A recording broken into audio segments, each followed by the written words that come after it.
A Haitian church in Pine Hills fights immigration fear with faith. You're listening to The Wrap from Central Florida Public Media. I'm Brendan Byrne. On Thursday, the federal government rescinded an extension of temporary protected status for 500,000 Haitians in the U.S.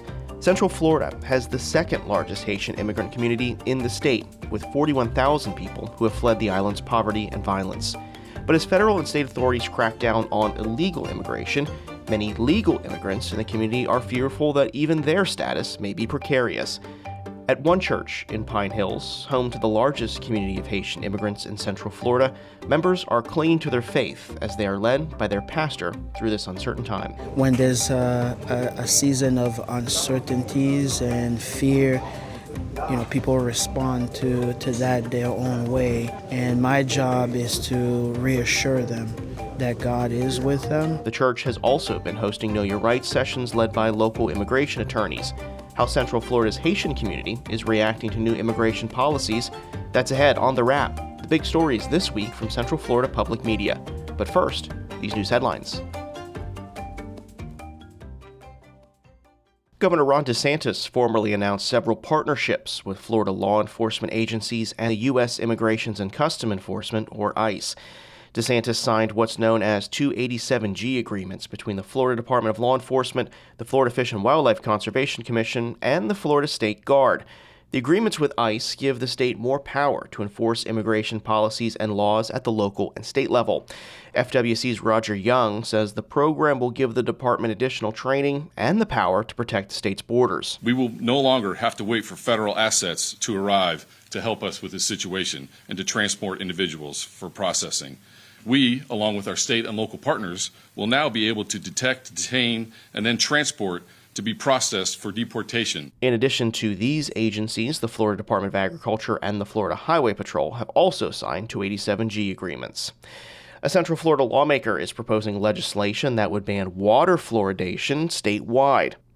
As Central Florida Public Media's Molly Durig reports, the bill filed by Republican State Senator Keith Truenow of Tavares marks another development in the growing movement to defluoridate Florida's drinking water. At least 15 water systems in Florida recently ended the long-recommended public health practice of fluoridating drinking water for cavity prevention. All but one of those decisions came after late November, when Florida Surgeon General Joseph Ladapo called water fluoridation, quote, public health malpractice, end quote, in light of some recent studies and a federal court ruling. Now, Truenow is proposing legislation that would ban the use of certain additives in public water systems statewide, including additives primarily for health-related purposes. The language is embedded within a larger agriculture bill. Molly Durig, Central Florida Public Media. The Trump administration wants to eliminate the Department of Education.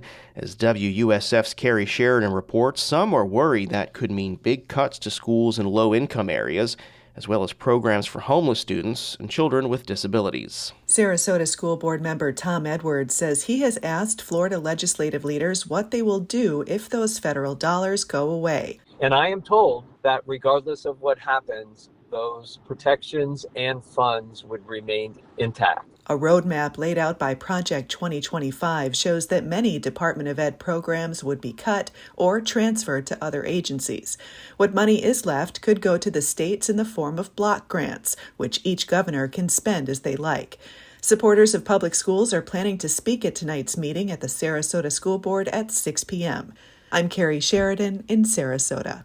These stories and more on our website. Visit cfpublic.org. Orlando Ballet's production of Peter Pan is flying into the Dr. Phillips Center for the Performing Arts. That flying is literal. Some of the ballet actually happens in the air. It's always a great thing to look at someone's face the first time they fly, because there is just that amazing sense of magicalness. You can fly. Catch that conversation on our podcast, Spotlight. Get it wherever you get this podcast. On Thursday, the Trump administration rescinded an extension of temporary protected status for over 500,000 Haitians in the United States.